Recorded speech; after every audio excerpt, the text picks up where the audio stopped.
মুমিনগণ সফল কাম হয়ে গেছেন যারা নিজেদের নামাজে বিনয় নম্র, যারা অনর্থ কথাবার্তা নির্লিপ্ত, যারা জাকাত দান করে এবং যারা নিজেদের যৌনাঙ্গকে সংযত রাখে।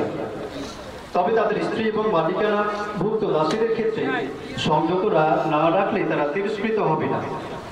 অতঃপর কেউ এদেরকে ছাড়া অন্যকে কামনা করলে তারা সে উল্লঙ্ঘনকারী হবে।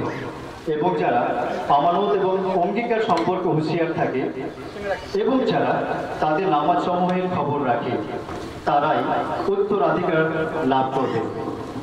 আপনারা এতক্ষণ পবিত্র কোরআন থেকে সূরা আল মুমিনুনের 1 থেকে 10 নম্বর আয়াত শ্রবণ করলে তর্জমা সময়।